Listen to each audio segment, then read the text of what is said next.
نہ کوئی غم کرو نہ خوف، خوشیاں مناؤ جنت کی جس کا تم سے وعدہ کیا گیا تھا۔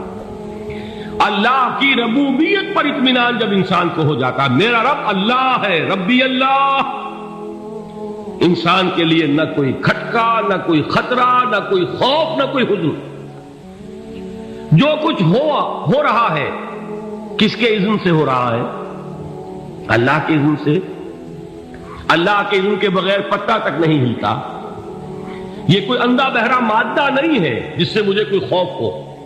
اندھا بھینسا چلا آ رہا ہو اس سے تو ڈرنے کا ہر انسان کو ڈرنا چاہیے، نہ معلوم کس کو ٹکر مار دے۔ لیکن نہیں، اس کائنات کو چلانے والا ایک سمیع و بصیر خدا ہے، وہ جو میرا دوست ہے، میرا ولی ہے۔ اللہ ولی الذین آمنوا یخرجہم من الظلمات الی النور۔ اللہ اہل ایمان کا ولی ہے، ساتھی ہے، پشت پناہ ہے، مددگار ہے، حمایتی ہے۔ بتائیے جسے یقین ہو جائے کہ اللہ میرا مددگار، اللہ میرا محافظ، اللہ میرا پشت پناہ، اللہ میرا حمایتی، اس کے لیے کوئی خوف ہوگا؟ اس سے کوئی ڈر ہوگا؟ میں مثال دیا کرتا ہوں ایک بہت سادہ، پنجاب کے دیہات کی۔ تو بڑا چودھری ہے اور کوئی غریب کسان ہے۔ اس غریب کسان کے جانوروں کو ہر وقت اندیشہ ہوگا چوری کا، کوئی میری بھینس کھول کر نہ لے جائے، کوئی میرا بیل کھول کر نہ لے جائے۔ لیکن جس کے بارے میں یہ سب کو معلوم ہو کہ وہ جو بڑا چودھری ہے وہ اس کا دوست ہے، اس کی بچیا کو کوئی خوف ہوگا؟ اس کی بھینس پر کوئی ہاتھ ڈالے گا؟ اسے کوئی اندیشہ ہوگا؟ نہیں۔ کیوں؟ کہ وہ بڑا چودھری، بڑا اس کا یہاں کا سردار، جاگیردار، سب کو معلوم ہے وہ میرا دوست ہے، کوئی میرے خلاف اقدام نہیں کر سکتا۔ اس دنیا میں یہ چھوٹی سی بات اگر آپ کے دلی اطمینان اور سکون کا باعث بن سکتی ہے تو ذرا تصور کیجئے۔ میں لفظ تصور استعمال کروں گا صرف اس لیے کہ اس کا ہم جس کو کہتے ہیں ادراک اور شعور کر نہیں سکتے، اگر کے ساتھ کر سکتے۔ اگر یقین ہو کہ اللہ میرا مددگار اور یقین ہو کہ اللہ ہر آن میرے ساتھ ہے، پھر کوئی خوف؟ کس کا خوف؟ کوئی شے اللہ سے بالا تر ہے؟ کوئی قوت اس سے زیادہ طاقتور ہے؟ کوئی اس کے ارادے کو بدلنے والا ہے؟ کوئی اس کی مشیت کے آڑے آنے والا ہے؟ یہی بات ہے جو حضور نے فرمائی، یہ ایمان کا حاصل ہے لب لباب، کہ دیکھو اچھی طرح اس بات کو ذہن نشین کر لو، اگر تمام انسان مل کر تمہیں کوئی نقصان پہنچانا چاہے نہیں پہنچا سکتے، مگر جو کچھ اللہ نے لکھ دیا ہو، اور تمام انسان مل کر تمہیں کوئی نفع پہنچانا چاہے نہیں پہنچا سکتے، مگر وہ شے جو اللہ نے طے کر دی۔ آپ پھر میں کہوں گا ذرا طاری کیجئے، اسے فرض کیجئے، اسے سوچئے۔ اگر اس حدیث پر ہمارا دل ٹھکا ہوا ہو تو کسی سے ڈر ہوگا؟ یہ مجھے نقصان نہ پہنچا دے، یہ میری رپورٹ خراب نہ کر دے، یہ میری انکریمنٹ نہ رکوا دے، یہ میرا یہ نہ بگاڑ دے، یہ میرا یہ نقصان نہ پہنچا دے۔ اس کا ڈر، اس کا ڈر، اس کا خوف، اس کی خوشامد، اس کے لیے جا کر طرح طرح سے اپنی عزت نفس کو ذلیل کروانا اس کے سامنے، یہ سب کچھ کیوں کرتا ہے انسان؟ جب سمجھتا ہے کہ اس کے ہاتھ میں میرا کوئی نفع ہے، اس کے ہاتھ میں میرے لیے کوئی ضرر ہے، یہ مجھے کوئی غضب پہنچا سکتا ہے، یہ مجھے کوئی نقصان پہنچا سکتا ہے، یہ میرا کوئی کام بنا سکتا ہے، یہ میری کوئی ضرورت پوری کر سکتا ہے، اسی کا نام شرک ہے۔ جہاں آپ نے یہ سمجھا کہ غیر اللہ کے اندر کوئی طاقت موجود ہے، وہی شرک ہے۔ بتوں سے تجھ کو امید خدا سے نو امیدی، مجھے بتا تو صحیح اور کافری کیا ہے؟ شرک تو یہ ہے جس پر بھی تمہیں یہ خیال ہے، کلمہ ہے یہ کلمہ سوم، لا حول ولا قوت الا باللہ، ذرا اس پر دل کو کبھی اگر آپ تصور کریں، پھر فرض کریں، دل ٹھک جائے اس پر، کوئی طاقت نہیں۔ یہی بات تھی جو شیخ عبد القادر جیلانی رحمۃ اللہ علیہ نے اپنی وصیت میں اپنے بچے سے کہی۔ 11ویں دینے والے ہیں، لیکن حضرت شیخ عبد القادر جیلانی کی وصیت اور تعلیمات کو کتنے لوگ ہیں کہ جانتے ہو؟ یہ جن مقامات تک پہنچے ہیں وہ کس چیز کی بدولت پہنچے؟ انہوں نے جو پیغام دیا وہ کیا تھا؟ اے میرے بچے، جس طریقے سے قرآن مجید میں حضرت لقمان کی نصیحتیں جو ہے نقل کر دی گئی ہیں، میں یہ عرض کروں گا بالفرض اگر قرآن حضرت عبد القادر جیلانی کے بعد نازل ہوا ہوتا تو شیخ عبد القادر کی یہ نصیحتیں بھی قرآن میں درج ہوتی۔ اتنی اونچی نصیحتیں ہیں۔ اے میرے بچے، اس حقیقت کو ذہن نشین کر لے، لا فاعل فی الحقیقت ولا مؤثر الا اللہ۔ اس کائنات میں نہ کوئی فاعل حقیقی ہے نہ مؤثر حقیقی ہے سوائے اللہ۔ کسی شے میں کوئی تاثیر نہیں اگر اللہ نہ چاہے۔ آگ جلا نہیں سکتی اگر اللہ نہ چاہے، پانی ڈبو نہیں سکتا اگر اللہ نہ چاہے، زہر ہلاک نہیں کر سکتا اگر اللہ نہ چاہے، کوئی چیز فائدہ نہیں پہنچا سکتی اگر اللہ نہ چاہے۔ تو در در پہ کیوں سر جھکاتے ہو؟ در در پر کیوں جبیں سائی کرتے ہو؟ سب کے سامنے کیوں ہاتھ پھیلاتے ہو؟ ایک اللہ سے مانگو، ایک اللہ کے سامنے زمین پر اپنی جبین رکھو۔ لا فاعل فی الحقیقت ولا مؤثر الا اللہ۔ نظر آتا ہے ہمیں کہ پانی پیاس بجھا دیتا ہے، پیاس بجھانے کی صلاحیت پانی میں نہیں ہے، اللہ کے اذن سے۔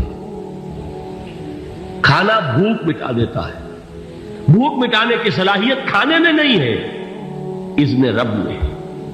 دیکھیے یہی یقین تھا حضرت موسیٰ علیہ السلام کا واقعہ یاد کیجئے۔ سامنے سمندر آ گیا ہے، قوم دیکھتی ہے پیچھے کہ گرد و غبار کا طوفان، معلوم ہوا کہ فرعون اپنے لشکر سمیت آ گیا۔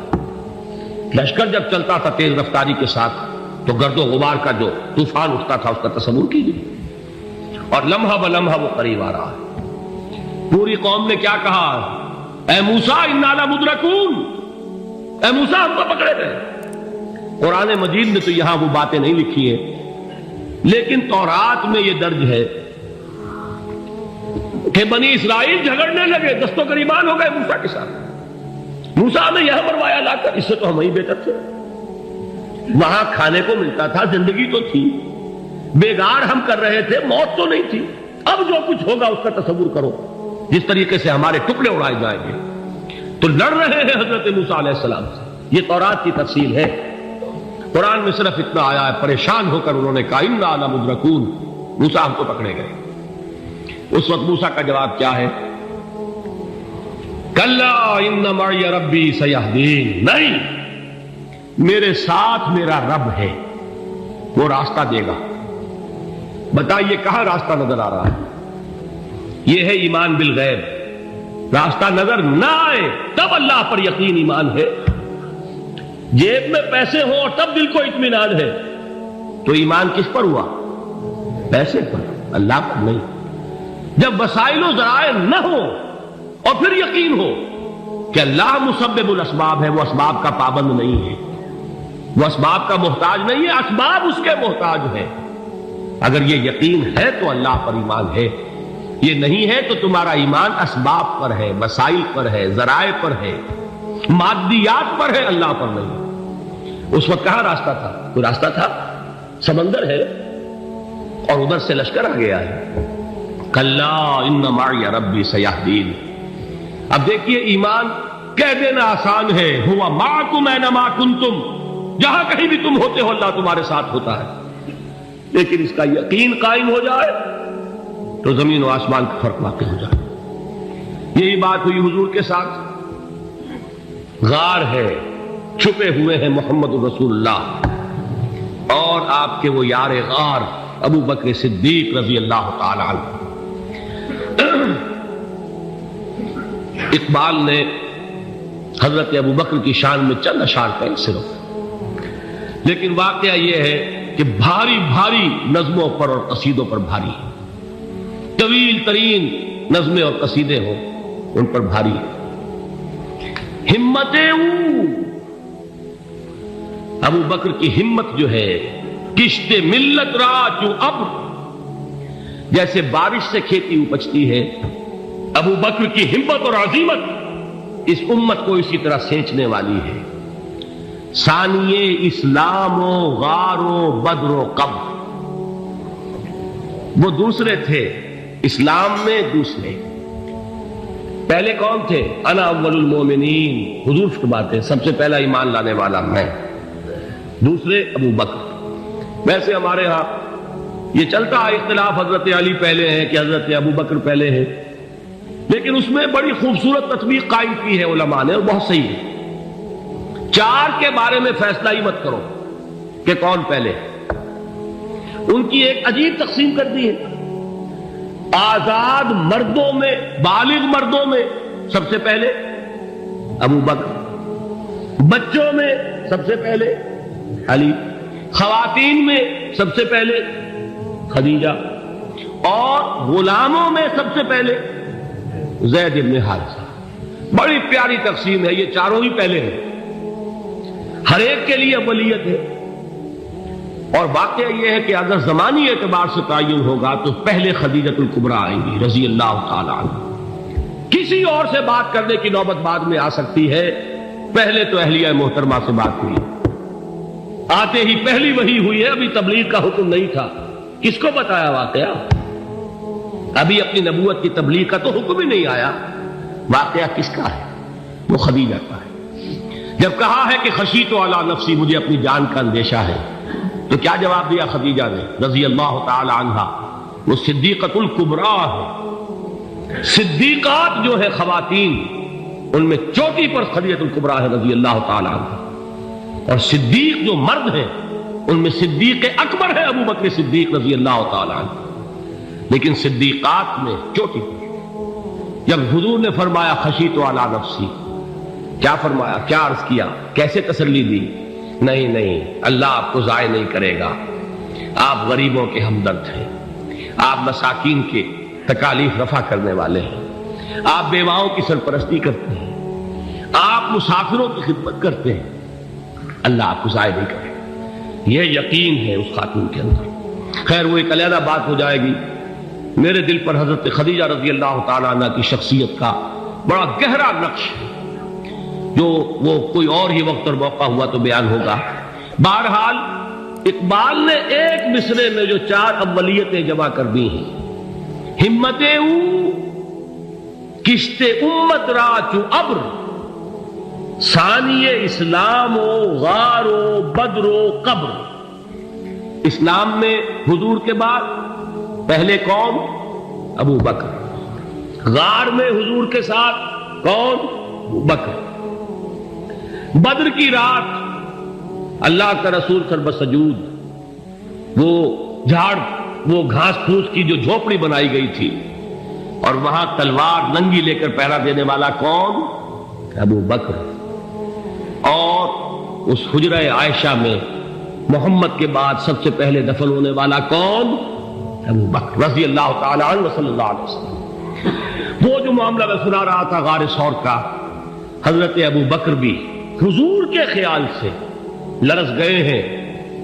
آپ کو یاد ہوگا کہ جا کر پہلے تمام جتنے سوراخ تھے انہیں بند کیا ہے. ایک سوراخ رہ گیا تھا جس کو بند کرنے کے لیے کوئی کپڑا نہیں تھا. وہاں اپنی ایڑی رکھی ہے، تب کہا ہے حضور سے تشریف لائیے، اور اپنے زانو پر حضور کو لٹایا ہے. اور وہاں کسی موذی جانور نے کاٹا ہے، حضور کی آنکھ لگ گئی تھی. اس وقت اس بل کے اندر جو بھی بچھو ہے کیا ہے واللہ عالم، اس نے کاٹا ہے.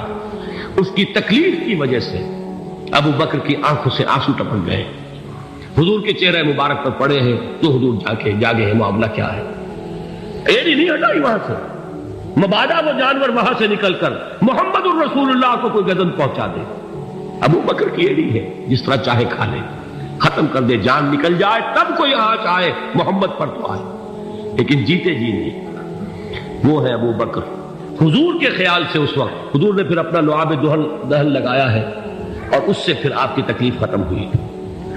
جیسے خیبر میں حضرت علی کی آنکھ دکھ رہی تھی، اس کو جو شفا حاصل ہوئی ہے وہ بھی حضور کے لعاب دہن سے ہوئی. تو بہرحال اس وقت انہوں نے کہا ہے کہ اے نبی یا رسول اللہ، اگر اس وقت ان میں سے کسی نے غیر ارادی طور پر بھی اپنے قدموں کی طرف جھانک لیا تو پکڑے جائیں. کیا جواب تھا اللہ کے رسول کا؟ لا تحزن ان اللہ معنا، اللہ ہمارے ساتھ ہے، کیوں گھبراتے ہو ابو بکر؟ یہ ہے ایمان باللہ، میرا مالک اللہ، میرا رازق اللہ، میرا محافظ اللہ، میرا مددگار اللہ، میرا پشت پناہ اللہ، میرا دوست اللہ۔